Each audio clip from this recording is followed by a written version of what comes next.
Bismillahirrahmanirrahim. Assalamualaikum warahmatullahi wabarakatuh. Bismillahirrahmanirrahim. Alhamdulillahirabbil alamin. Wassalatu wassalamu ala asrofil anbiya'i wal mursalin wa ala alihi wa sahbihi ajma'in. Amma ba'du. Yang saya hormati Bapak Kiai Profesor Dr. Kiai Haji Muhammad Zaitun Nurdin MA selaku Rektor Universitas Islam Negeri Maulana Malik Ibrahim Malang. Yang saya hormati Ustadz Haji Sudirman selaku pengampu mata kuliah Manajemen Dakwah, serta para hadirin rahimakumullah yang berbahagia. Pertama-tama, marilah kita panjatkan puja dan puji syukur kita kehadirat Allah Subhanahu wa taala, karena atasnya kita semua bisa berkumpul di tempat yang insya Allah penuh dengan barokah ini dalam keadaan sehat walafiat. Diberikannya kesempatan tersebut, semoga kita dapat memanfaatkan kesempatan tersebut dengan baik untuk meningkatkan iman dan takwa kita kehadirat Allah Subhanahu wa taala. Kedua kalinya, sholawat serta salam semoga selalu tercurah limpahkan kepada junjungan kita Nabi Agung, Nabi besar, Nabi Muhammad SAW, yang telah menuntun kita dari zaman kegelapan menuju zaman yang terang benderang, yakni ad-dinul Islam.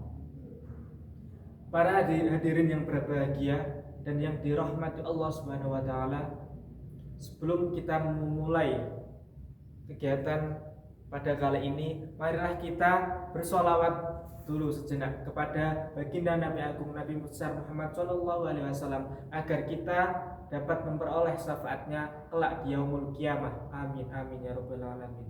Bismillahirrahmanirrahim. Maulaya sholli wa sallim daiman abada ala habibika khairil khalqi kullihim huwal habibul ladzi turja syafa'atuhu likulli haulin minal ahwali muqtahami ya rabbi bil mustafa balligh maqasidana waghfir lana ma madha ya wasi'al karami.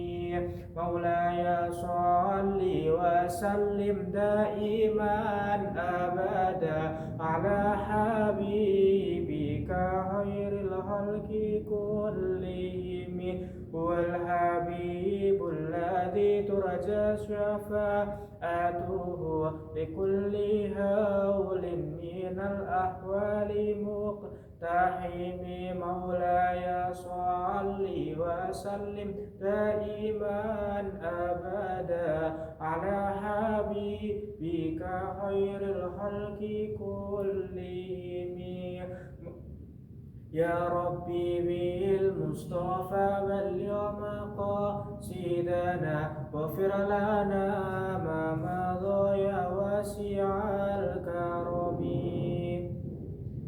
Sedikit cerita, sholawat yang habis kita baca merupakan sholat burdah karya dari Imam Busri.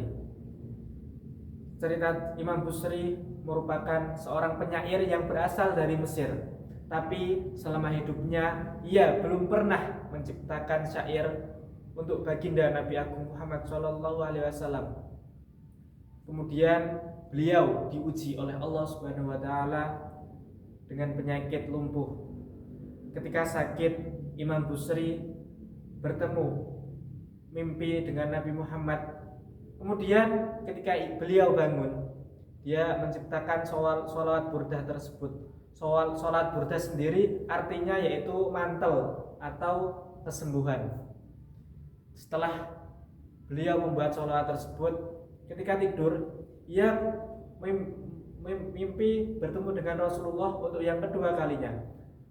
Setelah itu, dengan kuasa Allah dan kehendak Allah Subhanahu wa taala, Imam Busri sembuh dari penyakit lumpuhnya. Para hadirin yang berbahagia dan yang dirahmati Allah Subhanahu wa taala, kita sebagai seorang muslim, sebagai hamba Allah, sekaligus sebagai umat Nabi Muhammad SAW, sudah seharusnya untuk meningkatkan ketakwaan dan keimanan kita kepada Allah Subhanahu wa taala.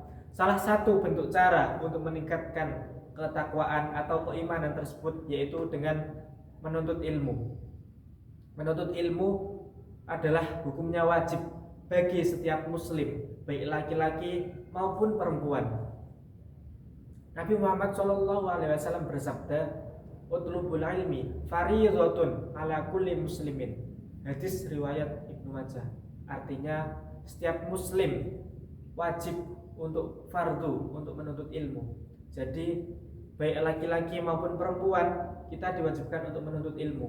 Pertanyaannya, sejak kapan dan sampai kapan kita untuk menuntut ilmu? Nabi Muhammad SAW dalam hadisnya menyebutkan utlubul ilmi minal mahdi ilal lahdi, artinya menuntut ilmu dari buayan hingga liang lahat.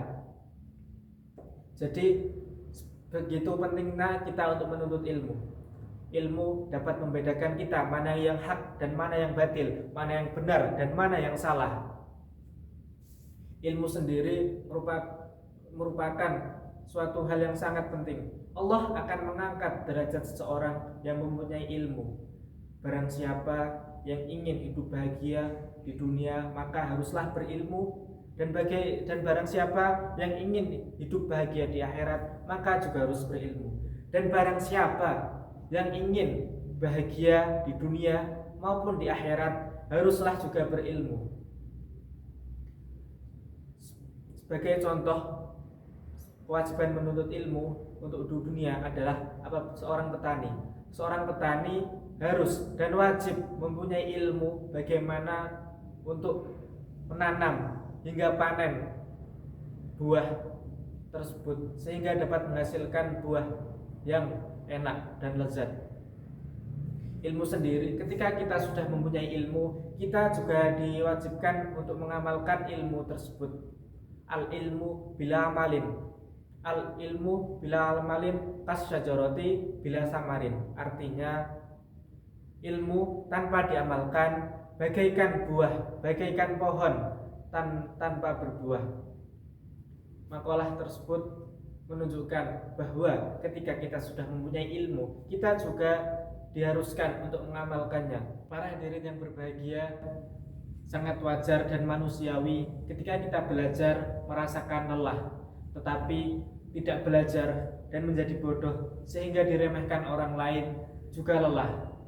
Bekerja memanglah juga melelahkan, tetapi terus rebahan seharian juga lelah.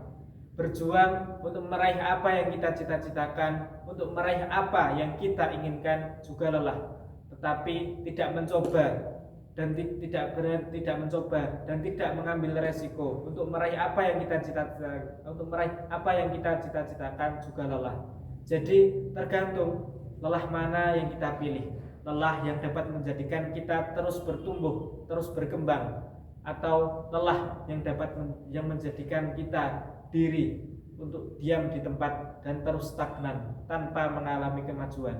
Para hadirin yang berbahagia, sangatlah manusiawi dalam menuntut ilmu kita lelah, apalagi saat ini kita menjadi seorang mahasiswa baru yang mana mulai subuh kita dibangunkan untuk sholat berjamaah, kemudian membaca Al-Quran, setelah itu kuliah, ada yang sampai pukul 2, kemudian lanjut lagi kuliah bahasa Arab sampai setengah 5. Tidak hanya berhenti di situ, setelah itu malamnya kita ada kegiatan menuntut ilmu lagi, yaitu taklim, mempelajari kitab karya imam-imam terdahulu.